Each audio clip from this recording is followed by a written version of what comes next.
Tawagin niyo na lang akong Teresa.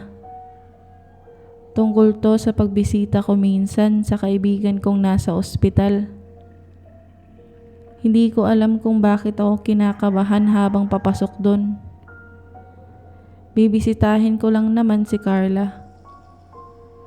Kaibigan kong na-aksidente last week. Pero ang laki kasi ng building, parang maze. Tapos ang daming signs na lalong nakakalito. Naglalakad-lakad ako. Paikot-ikot. Tapos napansin ko na may batang babae na nakaupo sa tabi ng pader. Mga 7 o 8 taong gulang siguro. Maputla. Manipis ang buhok. Pero may hawak siyang stuffed toy at kumingiti. "Ate, nawawala ka?" Tanong niya bigla. "Oo sagot ko. Hinahanap ko yung kwarto ng kaibigan ko. Room 417 daw. Pero di ko na makita kung saan banda yun." "Ay, alam ko kung nasaan yun. Gusto mong samahan kita?" Di ko alam kung bakit pero sumama ako agad. Ewan, magaan lang ang pakiramdam ko sa kanya. Hinawakan niya ang kamay ko habang naglalakad kami. "Anong pangalan mo?" Tanong ko. "Mira. Matagal na ako dito kaya kabisado ko na ang buong ospital." Napatingin ako sa kanya. Makikita namang isa siya sa mga pasyente doon. "May sakit kasi ako."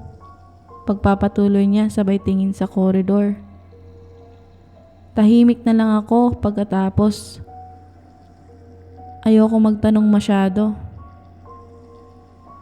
Habang naglalakad kami, tumadaan kami sa mga kwarto na may mga pasyente. Napansin kong may suot silang mga wristbands. Yung green para sa mga gumagaling na. Yung red sa mga delikado pa at kailangang bantayan. Paliwanag ni Mira na parang tour guide. Tumango lang ako. Pero hindi ko mapigilang mapansin. Nagsisimulang lumamig ang kamay niya. Pagdating namin sa isang kwarto, bukas yung pinto. Tahimik. Walang gumagalaw sa kama. White ang wristband ng pasyente. Hindi na ako nagtanong. Alam ko na agad ang ibig sabihin nun. Pagdating namin sa elevator, pinindot ni Mira ang button. Pumasok kami at tahimik lang kami sa loob. Pero parang ang bigat ng hangin. Lumingon ako sa kanya. Bigla ko lang naisip kung anong kulay ng wristband na suot niya. Dahan-dahan kong tinignan ang pulso niya. Natatakpan ng manggas pero nung gumalaw siya, lumitaw saglit. Puti. Parang nanlamig ang buong katawan ko. Di ko mapigilang mapisil ang kamay niya sa gulat. Para akong nakahawak sa yelo. Pagtingin ko sa mukha niya, nakatingin na siya sa akin. Nakatingala. Nakangiti. Pero ibang ngiti. Parang sobrang laki. Sobrang creepy. Nagding ang elevator. Mabilis kong binitawan ang kamay niya at halos tumakbo palabas. Paglingon ko, nandoon pa rin siya sa loob nakatingin at nakangiti pa rin. Bago magsara ang pinto, may narinig akong bulong. "Salamat sa paglalakad, ate." Pagkasara ng elevator, parang sumikip ang dibdib ko. Ilang minuto din akong nanatiling nakatayo lang doon bago tumuloy sa kwarto ng kaibigan ko. Hindi ko na binanggit sa kanya ang nangyari at hindi na rin ako ulit bumisita hanggang sa makalabas siya ng ospital. Hanggang ngayon hindi ko pa din makalimutan ang mukha ni Mira. Nakikita ko siya sa mga batang nadadaanan ko sa kalsada. At nakikita ko siya minsan sa gilid ng mga mata ko pag naglalakad mag-isa tuwing gabi. Gusto ko lang sanang ibahagi ang isang karanasang hindi ko malilimutan habang ako at ang aking pamilya ay bagong lipat sa isang baryo dito sa Samar taong 1994. Ako nga pala si Rene, 42 years old. Bago pa lang kami sa lugar, mga 2 linggo pa lamang. Tahimik ang paligid, yung tipong ang katahimikan na parang laging may nakamasid sa'yo. Lumipat kami rito para sana sa mas mapayapang pamumuhay matapos ang hirap sa lungsod. Pero ang hindi namin alam, may kapalit pala ang katahimikan iyon. May isang matandang babaeng nakatira sa katabing bahay namin. Siya, si Aling Ason. Tahimik lang siya. Pero palagi nakatitig sa amin tuwing kami ay lalabas. Wala siyang bisita at kadalasan gabi kong siya ay gising. May mga chismis mula sa mga taga-baryo na dati raw siyang manghihilot. Pero may kakaiba raw itong ginagawa noon kapag may namamatay. Nakikitulog ito sa burol kahit hindi niya ito kilala. Noong una, pinagtatawanan ko lang ang mga kwentong iyon. Pero nagsimula ang lahat nang marinig kong umiiyak ang aking anak na si Rhea. Pagbukas ko ng ilaw, nakita akong may mahabang gasgas sa braso niya. Papa, may dumumpot sa akin pa, Papa. Bulong niya habang ito'y nanginginig. Akala ko binabangungot lang siya hanggang sa nakita ko ang bakas ng kuko sa sahig mula sa bintana papasok sa kanyang kwarto. Kinabukasan, kinakausap ko ang isa sa mga tricycle driver sa kanto. Tahimik lang siyang nakikinig, pero nung sinabi ko ang tungkol sa gasgas ng anak ko at ang tila bakas ng kuko, bigla siyang nanlamig. Pare, alam mo bang may paniniwala dito na ang aswang ay hindi tumatalo ng kapitbahay? Maliban na lang kung hindi ka pa tinuturing na kanilang kapitbahay. Naguluhan ako sa kanyang sinabi. Ayon sa kwento, kapag bago ka pa lang sa isang baryo, hindi ka pa nila tinuturing na kasama. Sa proteksyon ng mga duwende, engkanto, at espiritong nagbabantay sa lugar, parang pagsubok. Kung maliligtas ka sa unang 3 buwan, saka ka lang nila mapapabilang. Dumulas sa mga pangyayari, palaging may naglalakad sa aming bubong. May mga patay na manok sa harap ng aming bahay. At pati si Rhea, palaging nilalagnat tuwing kabilugan ng buwan. Isang gabi, napuno na ako. Humawak ako ng itak at nagbantay ako sa labas ng aming bahay.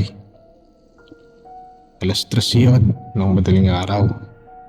May narinig akong ungol mula sa aming bubong. Isang anino, gumagapang. Mahaba ang buhok nito. At ang kanyang mata, halos lumuwa na. At mas nagulat ako sa kanyang dila. Singhaba ng bisig ng tao. Akala ko, kunin ko lang ito. Pero hindi. Sapagkat nang nagliyab ang kandilang naiwan sa altar, Nakita kong si Aling Asin yun. Hindi ako pwedeng magkamali. Kinabukasan, wala na si Aling Ason. Sabi ng aming mga kapitbahay, umalis daw papunta sa bundok. Pero isa sa mga matatandang babae ang lumapit sa amin. At kanyang sinabi, pasado na kayo. Nakasurvive kayo sa unang tagpo ng aswang. Simula ngayon, parte na kayo ng baryong ito.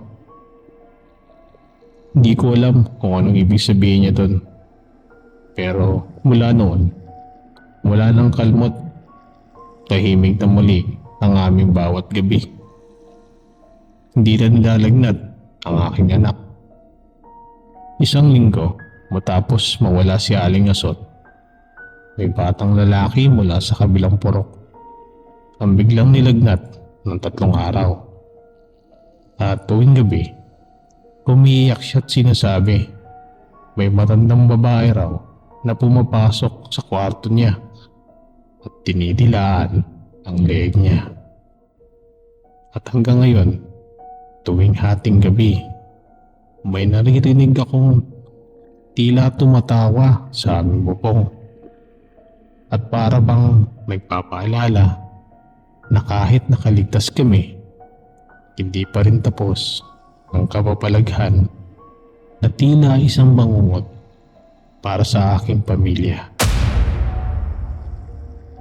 Ako nga po pala si Benji, taga-Tigupan. Nakatira nga po pala kami sa isang baryo malapit sa ilog. Sa edad na 16, sanay na ako sa mga gawaing bukid, panguha ng isda, panggatong at paminsan-minsan ay pag-akyat sa puno para manguha ng mga prutas. Madalas itong iutos sa akin ng aking ina. Kasama ko naman dito si Joshua, ang aking matalik na kaibigan at kababata. Nagsisimula ito sa isang mainit na hapon habang bitbit namin ang aming mga itak at palakol. Dala namin ang mga panggatong pauwi. Habang kami naglalakad at masayang nagkakwentuhan, napahinto kami na napansin namin ang isang matanda sa di kalayuan.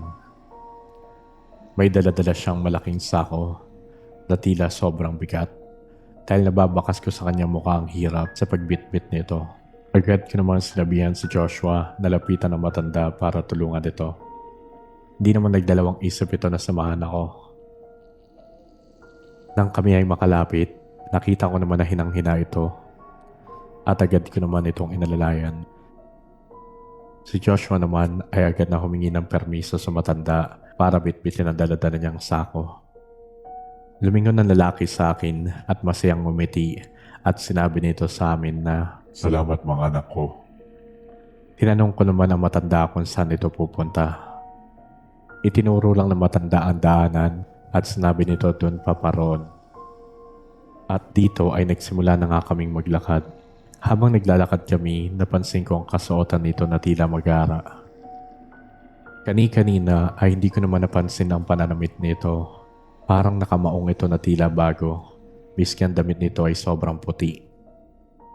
Habang pinagmamasdan ko ang matanda, para bang nagbabago na rin ang aming dinaraanan.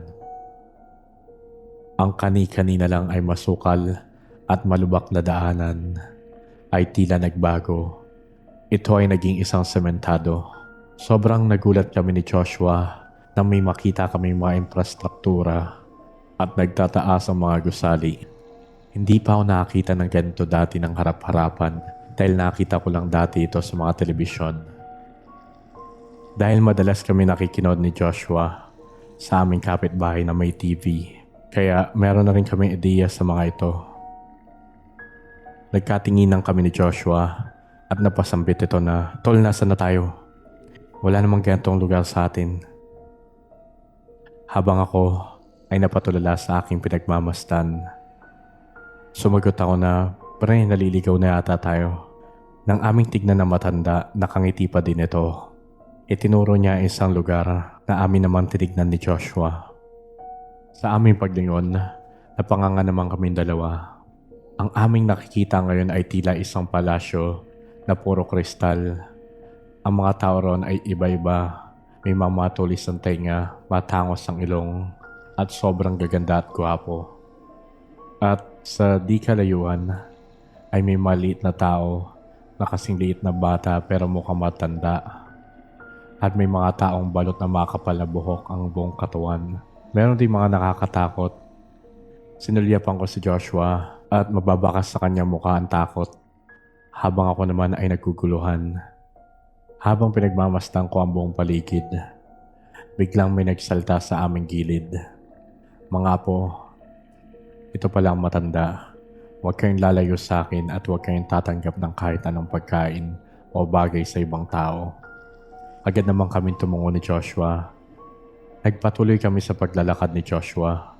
Nakita namin ang mga iba't ibang nilalang na nakatingin sa amin pero wala silang pakialam. Hanggang nakarating kami sa isang lugar. Tumambad sa amin ang isang malaking gusali at ang matanda naman ay agad pumasok. Napansin ko na siya na ang nagbitbit ng sako na dala-dala kanina ni Joshua. Sa aming pagpasok, naglakad ito ng dire-diretso. May mga tao sa paligid pero hindi ko maaninig ang kanilang mga muka. At pumasok kami sa tila isang maliit na kwarto. Sa pagpasok namin dito, agad na lumapit ang matanda sa bandang gilid at may pinindot na mga numero. Agad na gumalaw ito at bumulusok pataas. Ito pala ay isang elevator. Dahil ignorante pa kami ng panahon na ito, wala kaming ideya kung ano iyon. Habang nakasakay, nagtatawanan kami ni Joshua dahil nakikiliti kami sa pag-akyat na ito. Habang ang matanda ay hindi pa rin umiimik.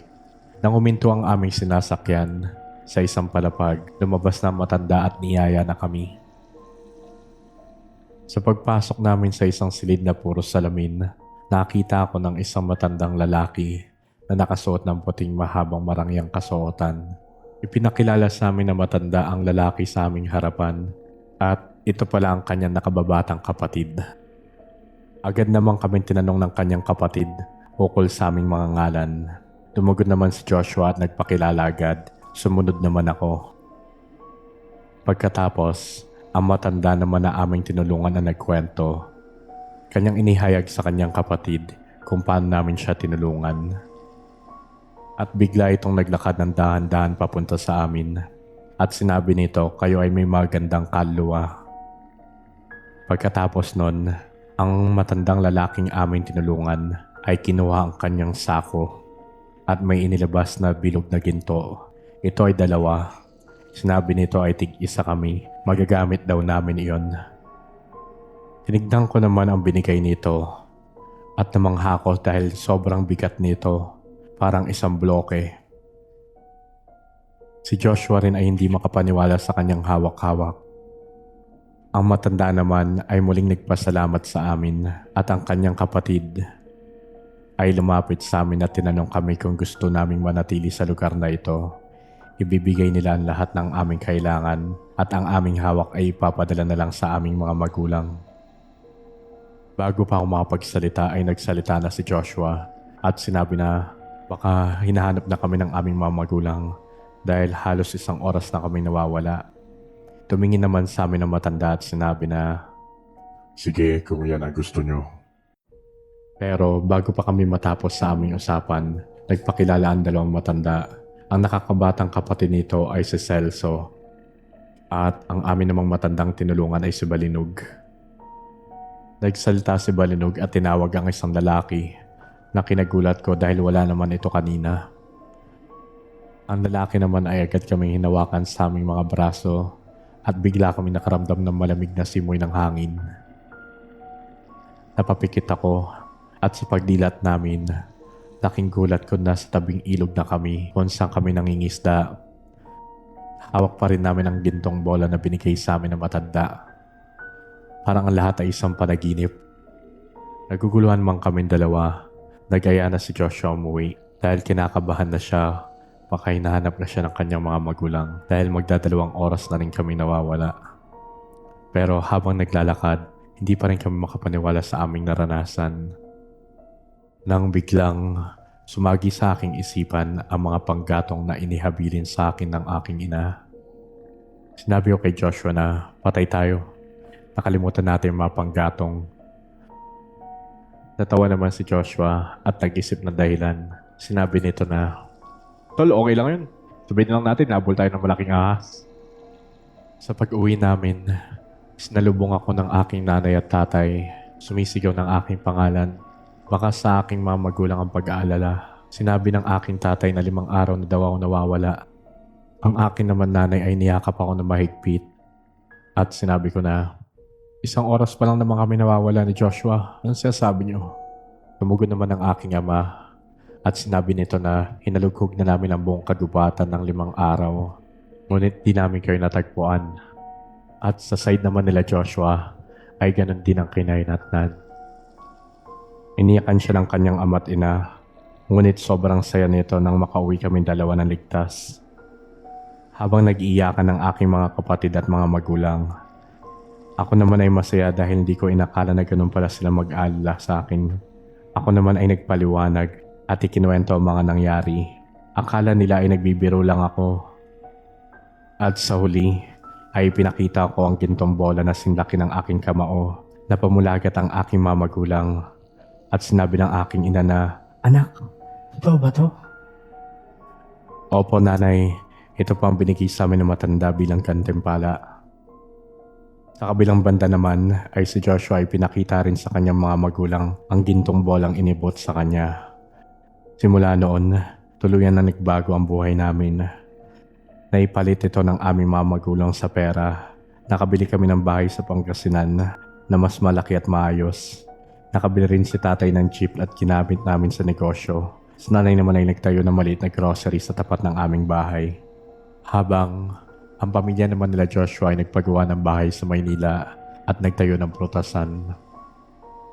Nakikita pa rin kami ni Joshua hanggang ngayon at napag-uusapan pa rin namin ang matandang aming tinulungan. Dito ay bumabalik pa rin sa aming alaala ang kakaibang pakikipagsapalaran namin ni Joshua. Para sa amin, ito ay gantimpala at swerte ng pagiging isang mabuting tao. Minsan, ang kabutihan mo sa iba ay babalik sa'yo kahit sa parang hindi mo inaasahan. Ako nga pala ulit to si Benji, Tubong Dagupan. Ako nga pala si Jonah, 23 taong gulang, taga Bulacan. Ang kwentong ito ay nangyari ilang araw bago ang entrance exam ko sa college. Dahil malapit ang bahay ng kaibigan ko sa eskwelahan, napagdesisyonan kong doon muna makitulog para hindi malayo ang biyahe. Evie nga pala ang pangalan ng kaibigan ko, kababata at kapitbahay ko dati. Lumipat na kami ng Bulacan kasi doon na nadestino ang patay ko. Pagdating ko sa bahay nila, wala pa si Evie. Sabi niya, nasa supermarket lang daw at may bibilin saglit. Pasok ka lang, feel at home, sabi sa text niya. Pagbukas ko ng pinto, may bumungad sa akin na babae sa may sala. Nakangiti. Akala ko tita niya kasi kilala ko yung mama niya. Pero ang mama niya ay nasa abroad na. Kaya sabi ko na lang, "Hi tita." Sabay diretso sa kwarto ni Evie. Habang nanonood ako sa YouTube, biglang tumawag si Evie. "Pauwi na ako," sabi niya. Sabi ko, "Okay lang. Andito naman yung tita mo." Pero sumagot siya ng isang bagay na nagpahinto sa mundo ko. "Ha? Anong tita? Wala akong kasama dyan. Ako lang tao sa bahay." Bigla ako natigilan. Sino yung babae nakita ko sa sala? Agad akong tumayo at bumalik sa may sala. Wala na. Walang tao. Tahimik, malamig. Para bang hindi ko talaga nakita yun. Pero ramdam na ramdam ko pa rin na may mali. Hanggang ngayon, hindi ko maipaliwanag ang nangyari. Pero tuwing naalala ko ang ngiting yun, kinikilabutan pa rin ako.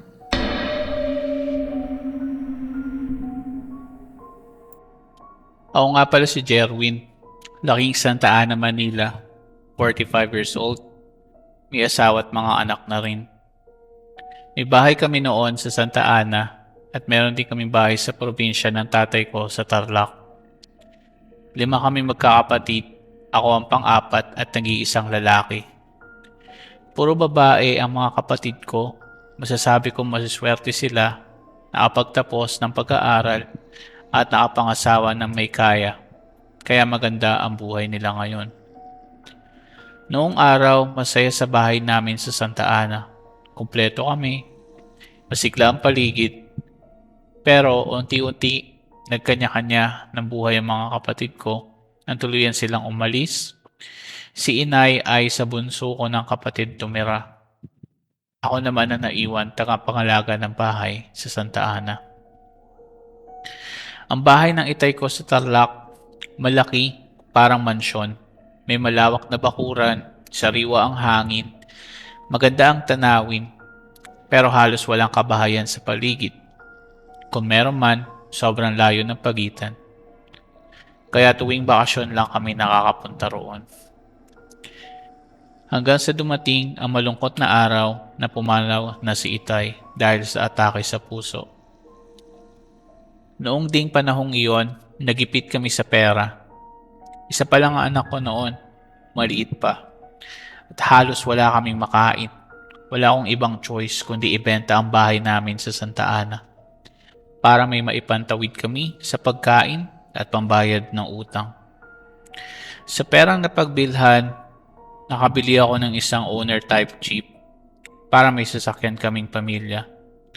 At dahil wala naman nakatira sa bahay ni Itay sa Tarlac at si inay ay sa bunso ko nakatira, nagpasya kami na doon muna manirahan. Nang makarating kami sa bahay sa Tarlac, 3 lang kami. Ako, ang asawa ko, at ang anak ko. Napakalaki ng bahay. Tahimik, malamig ang simoy ng hangin. Parang bago sa paningin, pero may kilabot sa pakiramdam. Naaalala ko noon, tuwing bakasyon, may mga kakaibang nangyayari sa bahay na yon. May isang malaking swing sa bakuran na may bubong. Paboritong tambayan ng mga pamangkin ko noon. Pero sabi ng matatanda, gumagalaw daw ito mag-isa tuwing gabi. Dati, ang inay ay madalas magtong eats kapag nasa bahay kami sa Tarlac. Parang banding niya na rin sa mga kaibigan at kamag-anak niya na taga doon. Gabi hanggang madaling araw kung sila ay maglaro. Ganito talaga ang kasanayan niyang oras sa paglalaro. Yung mga kalaro niya, kapitbahay, pinsan, o kaibigan. Hindi na sila umuuwi kapag alam nilang sobrang gabi na.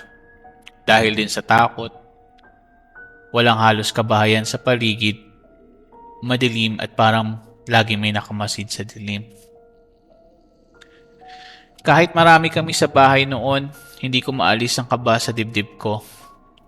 May mga gabi na may kumakatok sa kusina na parang may hawak na bato at galit na galit.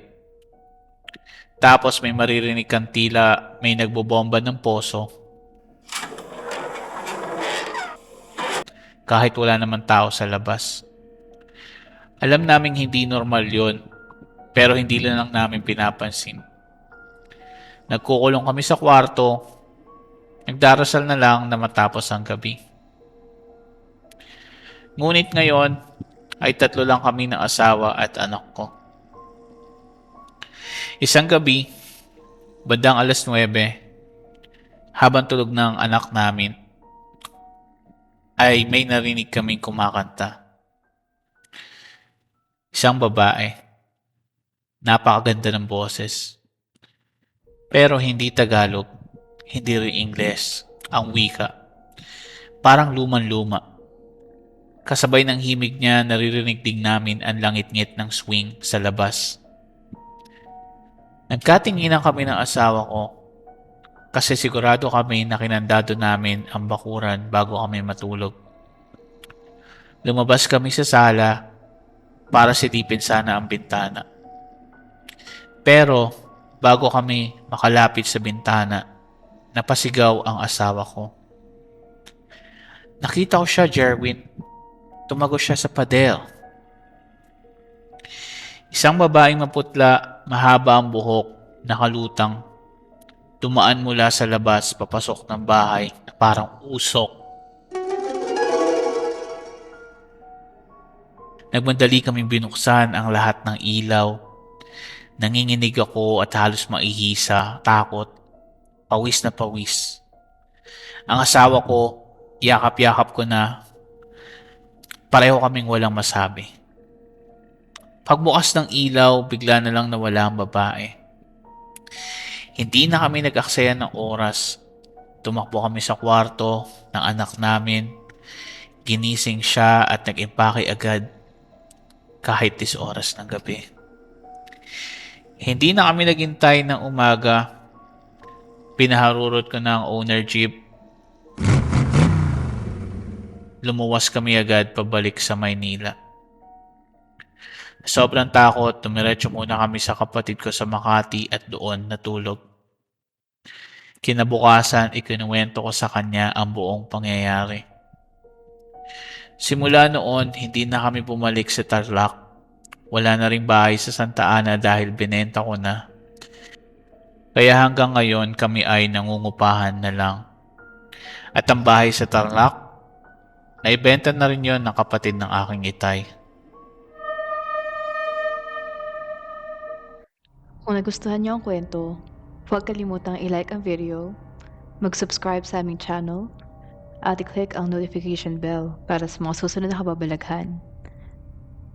Kung may sarili kayong kwento ng katatakutan, ipadala lang sa aming email, baryonanglagim@gmail.com. Nasa description sa baba. Hanggang sa susunod, mag-iingat kayo.